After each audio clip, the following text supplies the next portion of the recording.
Mengenai sosok Ki Hajar Dewantara, ya, sepengetahuan saya, yang jelas beliau itu adalah seorang bangsawan, ya, memang bangsawan asli dari keturunan dari Istana Pakualaman. Jadi, kalau nama istananya Pakualaman karena yang bertahta adalah Pakualam. Waktu itu beliau adalah cucu Pakualam ketiga. Nah, itu memang bangsawan asli, ya, bergelar Raden Mas Suwardi Suryaningrat. Nah, waktu itu menempuh pendidikan biasa, ya, dari sekolah SLTA sampai sekolah dasar, SMP, SLTA, kemudian sekolah kedokteran tidak lulus hanya karena situasi. Kemudian pada waktu itu terutama kesibukan beliau ada waktu muda itu adalah seorang jurnalis. Jadi seorang jurnalis yang banyak terlibat sebagai anggota redaksi dari beberapa surat kabar di Indonesia. Ada Medan Java, ada The Express, ada Medan Tiayi, Suara Hindia. Lah itu kegiatan waktu muda. Terus berlanjut antara tahun 1020-an sepulang beliau dari negeri buangan di Belanda, beliau menjalani hukuman buang selama sekitar 6 tahun, kemudian pulang ke Indonesia, yang awalnya mau meneruskan berkegiatan sebagai seorang jurnalis, tapi karena mendapat istilahnya ada semacam pengaruh atau berbalik pemikiran, ya, salah satunya yang mempengaruhi beliau adalah Nyi Hajar Dewantara.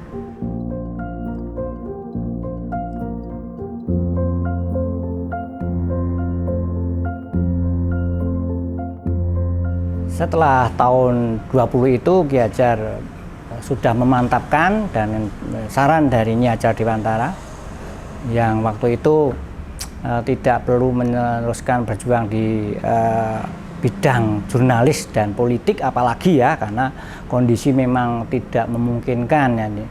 Banyak tekanan dari pemerintah kolonial Belanda, maka Nyi Hajar menyarankan supaya lebih fokus di mendidik generasi. Jadi kita mendidik dalam hal ini menyemai generasi, mendidik yang betul-betul mendidik.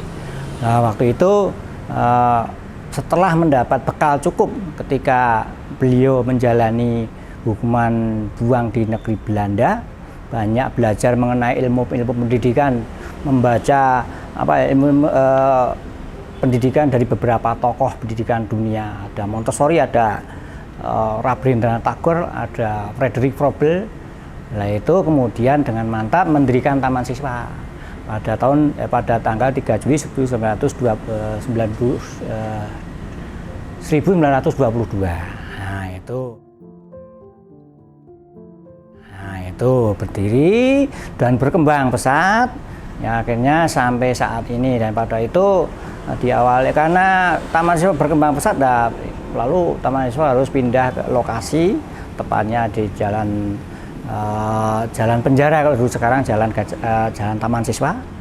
Nah, dari situ menempati sebuah rumah, membeli sebuah rumah yang kemudian dijadikan museum, memang atas permintaan beliau sendiri, supaya rumah tempat tinggal beliau dijadikan museum. Tentu saja beliau sudah sangat paham apa makna dan arti sebuah museum, maka dengan keteguhan hati dan sudah mantap, beliau menyarankan supaya rumah tempat tinggalnya ini menjadi museum.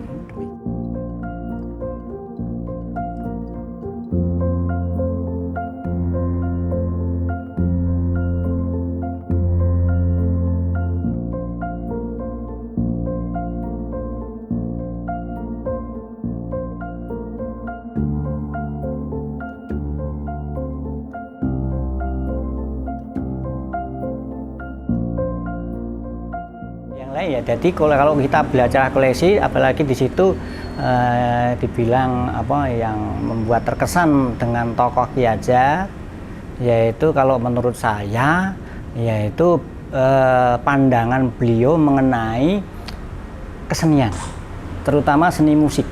Ya, jadi begitu. Jadi Ki Hadjar itu seseorang yang paham betul mengenai ilmu seni musik. Ya. Dan itu istimewanya apa? Jadi Ki Hadjar tidak mau memakai istilahnya aliran, istilahnya apa ya? Sistem musik, jadi nada-nada musik yang sudah ada. Ya. Jadi misalnya katakanlah kalau di dunia ini ada namanya sistem nada diatonis, sistem nada pentatonis. Ya, Ki Hadjar itu ternyata punya konsep sendiri tentang nada-nada. Nah, itu berarti kan betul teknis ya, itu kalau menurut saya, karena kebetulan saya juga praktisi seni. Nah, itu sampai beliau menciptakan sebuah sistem nada sendiri. Nah, itu namanya sistem nada Sari Swara. Nah, itu. Nah, yang kemudian sistem nada Sari Swara itu intinya adalah sebuah sistem nada yang tidak ada di sistem nada diatonis dan pentatonis. Diatonis dalam hal ini sistem nada yang dipakai di seluruh dunia. Pentatonis adalah sistem nada yang dipakai di daerah di Jawa, ya. Tapi Ki Hadjar membuat sistem nada sendiri, namanya sistem nada Sari Swara. Itu peruntukannya itu sebenarnya untuk pengajaran vokal, menyanyi, nembang di kelas. Ya, jadi istilahnya pelajaran praktek menyanyi, nembang. Kalau menyanyi kan pakai dia, tapi kalau nembang kan ya. Walaupun nembang itu bahasa Indonesia menyanyi, tapi kalau kita bilang nembang belum tentu menyanyi. Nah, itu nembang itu karena Jawa di situ. Liriknya juga Jawa. Lah itu memakai sistem nada Sari Swara. Nah, seperti itu. Tadi Ki Hadjar menciptakan sistem nada Sari Swara, dan kemudian kalau ada orang meneliti juga muncul metode Sari Swara. Nah, kalau saya bisa menjelaskan yang sistem nada Sari Swara. Saya kira itu yang unik, istimewa, tidak dipunyai di beberapa tokoh dan di beberapa museum. Nah, itu saya kira koleksi unik seperti itu. 6 ruangan. Jadi ruang satu itu adalah ruang tidur pribadi. Nah, di situ ruangan itu sebenarnya ruang tambahan, jadi bukan ruang asli. Itu jadi tambahan atas permintaan beliau, minta dibuatkan ruang tidur utama dengan maksud supaya nanti bekerja bisa fokus. Setelah selesai bekerja langsung bisa tidur. Nah, langsung bisa tidur di ruangan itu. Nah, tapi tema ruangan itu adalah menggambarkan perjuangan beliau pra Taman Siswa dan juga menggambarkan asal usul beliau. Nah, itu tema.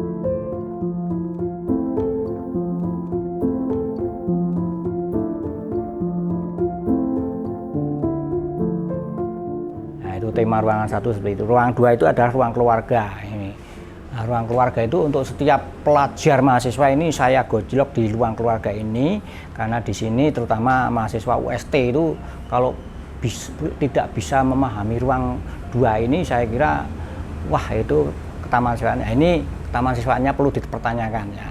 Di ruang 2 ini namanya ruang keluarga, jadi temanya itu adalah simbol-simbol taman siswa. Seperti sebagai seorang warga negara Indonesia yang harus hafal itu adalah lambang negara lambang negara Garuda Pancasila, dasar negara Pancasila, landasan kita adalah UUD 45. Nah, itu seperti itu. Taman siswa itu juga punya. Nah, itu ya. Jadi lambang taman siswa itu adalah Garuda Cakra. Kemudian ideologi taman siswa, kita ikut ideologi negara Pancasila, tapi kita punya ciri khas yang sebenarnya lebih tua dari Pancasila, namanya Pancadharma ya toh. Kemudian kita punya 7 asas, nah, kemudian ada 10 fatwa hidup merdeka. Nah, itu digambarkan di ruang 2, ruang keluarga.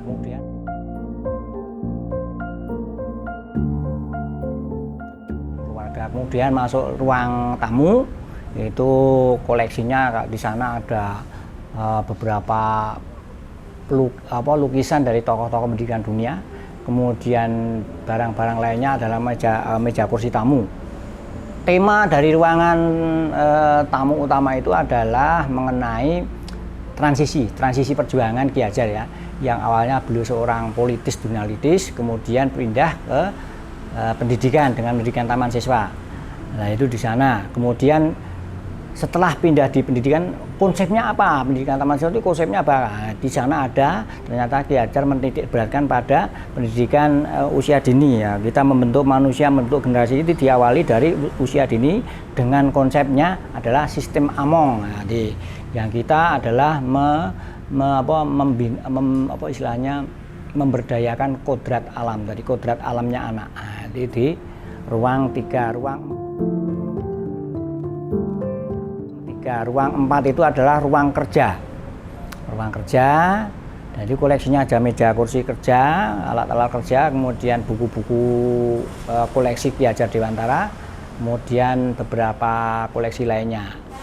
Tema ruangan itu adalah Ki Hajar sebagai pahlawan nasional. Jadi beliau diangkat secara resmi menjadi pahlawan nasional pada tahun 1960 dengan mendapat bintang jasa Mahaputra Adipurna. Nah, itu sebagai tanda jasa pahlawan. Jasa beliau di pemerintahan yaitu sebagai Menteri Pengajaran Pendidikan dan Kebudayaan Republik Indonesia di era pemerintahan Bung Karno pada tahun 1945. Nah, itu ruangan 4.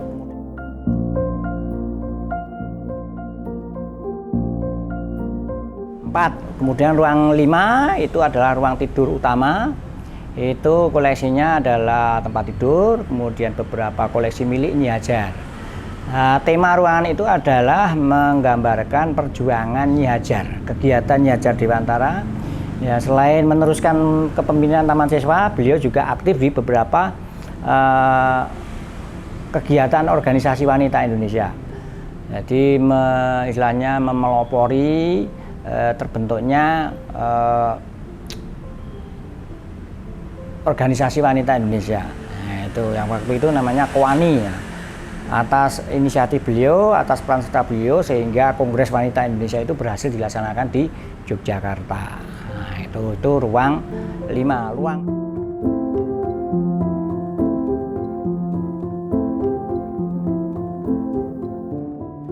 Ruang 6 ini adalah ruang tidur Putri Sulung. Ya, ruang tidur Putri Sulung, di situ ada koleksi tempat tidur Putri Sulung, itu Putri Sulungnya itu atau putri pertama itu Ni Asti Wandansari. Nah, tapi tema dari ruangan itu adalah pendidikan dengan memakai media seni dan budaya. Seperti yang ditekankan oleh Ki Hajar, yaitu berkali-kali, karena kebetulan beliau adalah seorang bangsawan yang selera seninya, menguasai ilmu seni, dan beliau paham sekali mengenai pendidikan, membentuk karakter, mengembangkan jiwa, memperhalus budi pekerti, membentuk adab supaya berbudaya itu paling mudah itu dilakukan dengan kegiatan berkesenian. Maka Ki Hajar lebih banyak menekankan aspek seni budaya, terutama kepada anak-anak usia dini. Nah, itu karena kesenian yang kita pakai di Taman Siswa itu adalah untuk mengembangkan jiwa anak ke arah kehalusan budi, ya, yang kemudian bisa menjadi manusia yang beradab dan berbudaya. Itu seperti dikatakan oleh Ki Hajar Dewantara.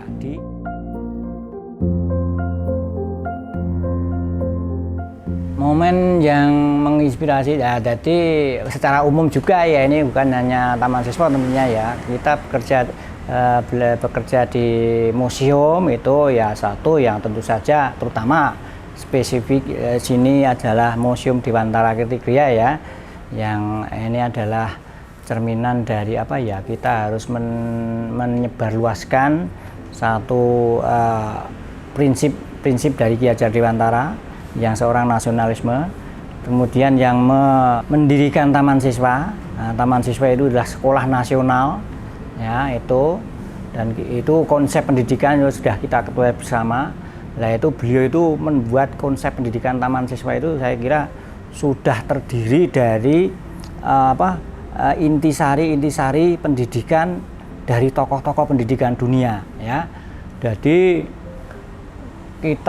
kita tidak perlu khawatir kalau kita menjalankan konsep pendidikan yang dicanangkan oleh Ki Hajar Dewantara dengan konsep pendidikan Taman Siswa itu. Namanya saja sebenarnya Taman Siswa, tapi konsepnya adalah pendidikan nasional, pendidikan yang sudah disesuaikan dengan karakter bangsa Indonesia dan akan membentuk manusia Indonesia seutuhnya, tertib, damai, salam, dan bahagia, tangguh dan berjaya. Jadi kayak ketertarikan saya tentang hal itu, bahkan sampai sekarang pun kalau saya sebagai petugas itu belum apa-apa saya itu ngangkat mengenai amanat yang diberikan oleh Ki Hajar Dewantara itu kepada semua pengunjung museum. Demikian.